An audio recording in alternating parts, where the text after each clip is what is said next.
Judge Langham, how's Florida today? Well, it's beautiful outside right now. We're a little worried about this tropical depression that's moving around us, but I think it'll all be all right. All right. Yeah, we're here just hoping that we don't go rocking and rolling. It's been a weekend of some earthquakes, so yeah. All right, so we have Judge Langham from Florida here. He is a very active person with Comp Laude. The biggest component that he is involved in is the nominations, from putting in nominations to doing the narrative to attending the event to also being an award winner. You were the 2017 Magna Comp Laude. So tell us a little bit about that. I was so deeply honored, and frankly never really expected to win. I knew I had been nominated. But you well remember, I spoke at the seminar that afternoon and had another program the next morning. I left and didn't attend the awards ceremony. I went back to my hotel in hopes of getting some sleep from the jet lag, and got some text messages and phone calls that I needed to come back to the conference. So it was shocking, frankly, and very humbling, and I'm very proud of it. It's one of the few things that I keep out in my office, actually. Yes, I remember it very well because I was on stage waiting for you to come up, and then so I do remember that, but I do think that is a well-deserved award. Well, thank you. You're welcome. But before we continue on, tell us a little bit about yourself.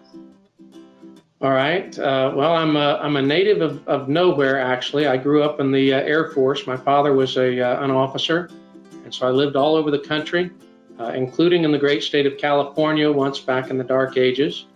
I went to Ball State University where I got my undergraduate degree, and then went to Mississippi College School of Law in Jackson, Mississippi.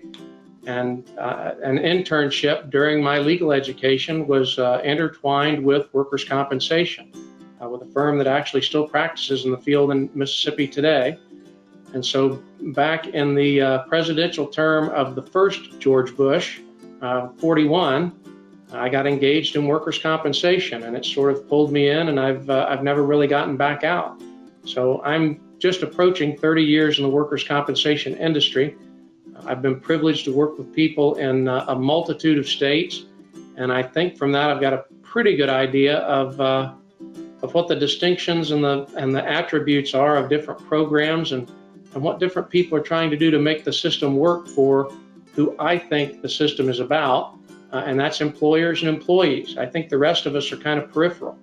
So that's kind of been my focus and where I head. And is that why you're involved with Comp Laude?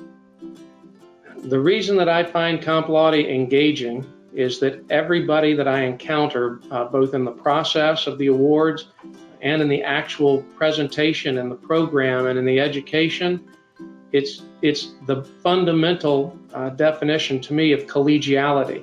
Everybody that is involved, everybody that shows up at this program is deeply interested, not just in what they do and what they think they contribute, but from my perspective, I find them engaged in really trying to understand what other people do and what their drives and concerns are. And I think that's important for us all to understand what employees are interested in, certainly. But we all need to understand what employers are involved in. We all need to understand what various vendors are doing in terms of trying to bring something to the marketplace that makes the system, the process better for the people that are involved. And I don't run into folks at the Comp Laude, in my perspective, that are necessarily trying to sell something. They're genuinely trying to have a conversation about where are the pitfalls or the shortfalls, and what are we doing as a group to try to address them. I find the conversations are very open and inviting, and I find the people are very genuine, and they're really trying to make a better mousetrap, for lack of a better word. And I respect that. So we are in the getting ready to hand nominations over to the judging committee, but we have gone through 2 stages so far that you've been very involved in, on not your advisory role, but just making nominations. What is it like nominating? Well, for me, it's a challenge on a couple of different levels. I am notoriously poor at keeping track of things that people hand me. And so it comes nomination time, and I have to have a phone number and an address for the folks that I'm nominating. And I know full well that they've handed me a business card at some point, but I go through this sort of ritual of rooting through drawers and computer bags and things like that, jacket pockets, trying to find that information so that I can actually make the initial nomination. So that's a little bit of a challenge. I think also it's a challenge to think about not only who I would be proud to see win the award, but also to just think about people that I'm just genuinely personally proud of.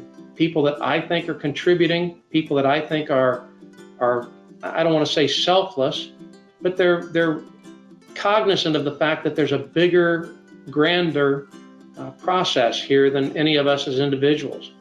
And so trying to focus in on those kinds of people is an honor and a privilege, but trying to remember how to contact those people is sometimes kind of a challenge. That can be a challenge, especially because I know you think about it all year. You just don't wait for nominations. You're probably like, you would be a good person, and it probably is March. And so I understand that contact information. So you do the nominations, and it's doing the initial, this person deserves the award, and then you've seen him make it to the narrative stage that we call it. How is that experience? I don't want to oversell it, but it is really incredibly thrilling to get the email from WorkCompCentral that says your nominee has progressed to the next level.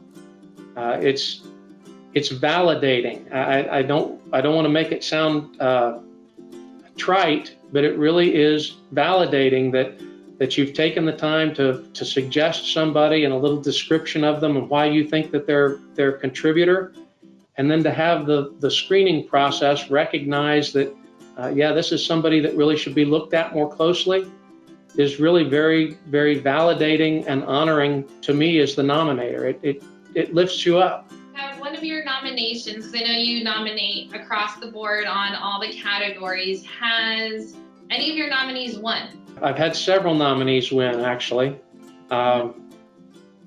And that's just flabbergasting. It's honestly, you believe in folks and you really would like them to be recognized and you feel strongly about them, but to see them come through the process and actually be recognized by an organization such as yours, by an advisory group and a group of judges like you've put together, to me is just so rewarding. It's so special. It makes me feel so very good about those people that are in the industry. It makes me feel so good about the fact that our industry is trying to build on the success and on the strengths of these various people and recognizing them. And it's just, it's rewarding in a way that's really kind of hard to describe to you.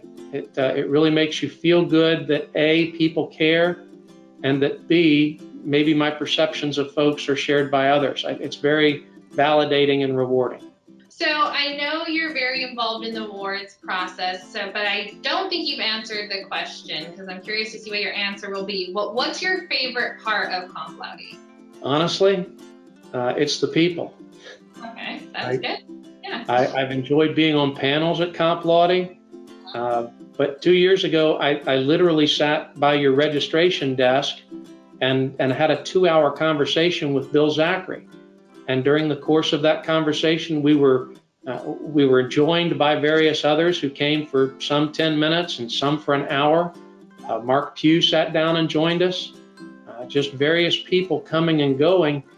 And we had a real conversation about the foundations of what this industry is about what this process is supposed to be about.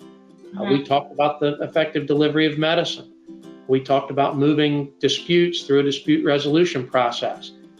We talked about getting people free of the chains of opioid addiction and how difficult that's been. And it's rare that you can run into the kinds of people that think on that sort of a global level about why workers' compensation is what it is, and more importantly, where could it go? What will we have to do to move it forward and make it better? And the people that you attract to this conference, from my perspective, are all intellectual, academic thinkers about the system. and they're all focused on what we can do better. And you just don't run into that at every conference. A lot of conferences are about classrooms and lectures. And I know you do some of that. I've enjoyed some of them, but I really like the people and what I get from them. And hopefully, if my heart is fulfilled, I'm giving them some of that back too, in terms of sharing my experiences and my thoughts with them. I'm hopeful.